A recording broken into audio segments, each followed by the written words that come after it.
to review this. This is the Photography Fluid Opacity 12. Do you remember I bought the tan 8% and did a video on that and said I was tempted to try this?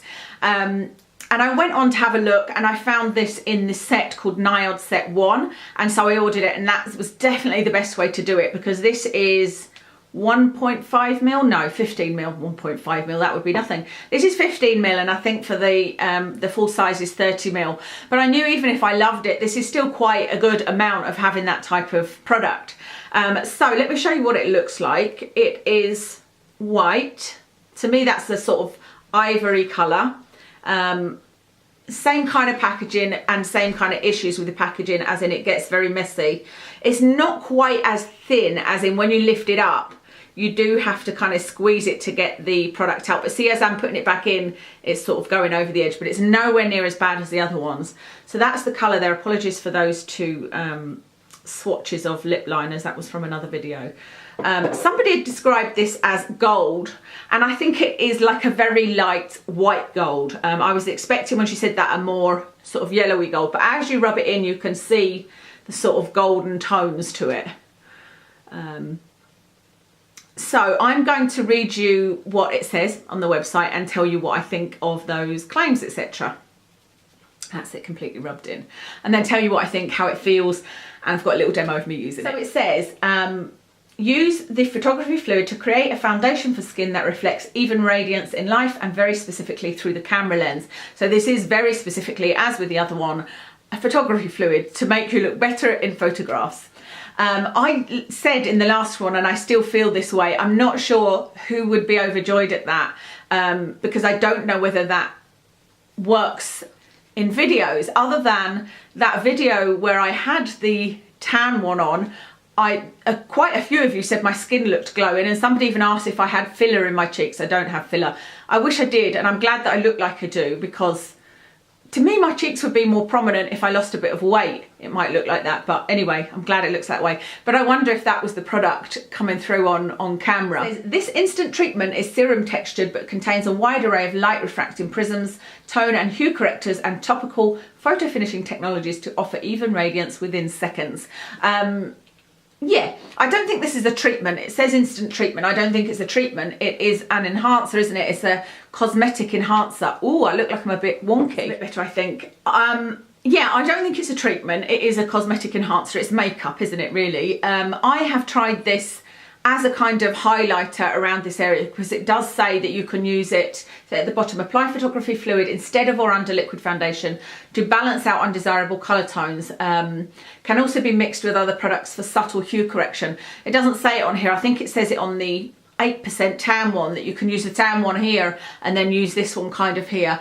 But I find that this disturbs makeup really terribly. Whether that's just the type of makeup I had on, I don't know. I can't remember which foundation I had on, but I put it on here after putting my foundation on, and all it did was make a hole in my foundation, and it looked ridiculous, and it took some mending to make it look normal. So it doesn't work like that for me. But to put it under foundation, it looks beautiful on the skin, and I'll insert a clip now of me putting it on. I put it on this morning on this half of my face. So it's going to be really interesting if you think this half of my face looks any different. It was definitely this half, wasn't it? Yeah, this half of my face. So literally on this part of my head, all around here, and on this part of my chin, I have got this underneath my foundation.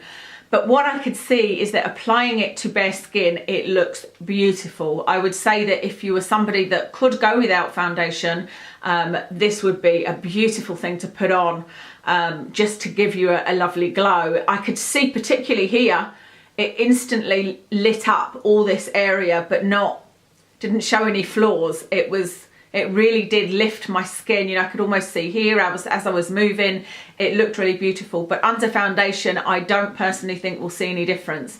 I'll take a photo and insert that here as well to see. I'm pretty sure that under this foundation you won't see any difference. So for me, I'm really glad that I didn't buy the full size. I'm glad I bought this in the set. I'm glad I've got to try it. It's something that I think is a beautiful product, but I've got a couple of things like this. I've got one from number 7. I've got the Becca Backlighting Primer. It's very much like the Becca Backlighting Primer. But it's just not something that I use. I don't really use highlighters, and I don't see any difference under a foundation. So yeah, and over a foundation, it just, like I said, seems to disturb it. So I'm not sure if or how I'm going to use this. If I use it at all, it would be on a day where I have done a self-tan the night before, so I'm not worried about like bronzing up my face or anything, and I would just put some of this on if I wasn't wearing any makeup. That's the only way I can think I would use it, unless I see something miraculous in watching back the photo with the two halves. The cost for the full-size bottle is £20, and that's a 30ml bottle, so it's not a hugely expensive item considering it's Niod, because they are quite expensive, aren't they? So £20 for twice the size of this. If you have tried and enjoyed any sort of cream highlighter, any sort of creamy Radiance primer, that kind of thing, like the Soap and Glory's Hocus Pocus one, anything like that, or the Becca Backlighting primer, this is a beautiful one to try. So if that's your thing, I think that, and you know you would get through it, then I do think that this is one that's worth trying because it's beautiful. Like I said, I could see as it went on, I was like, oh, this definitely makes a difference.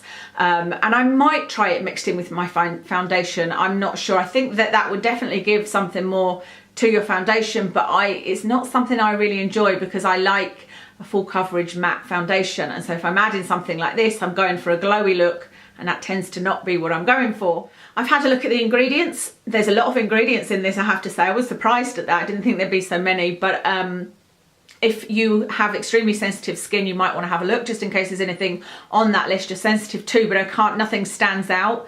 So yeah, all in all, I think it's a lovely product, and I'm glad I've got to try it, and I may well use it in occasionally, but it's not going to be an everyday staple for me. That's everything. Let me tell you what's on my face. I have got on Tarte Rainforest The Sea foundation in light sand. On my eyes is a Bare Minerals pigment in nude beach. On my cheeks is the Max Factor blush in lavish mauve, and on my lips is a liquid lipstick by Lottie London called TBT. And that's everything. Thank you so much for watching today, and I'll speak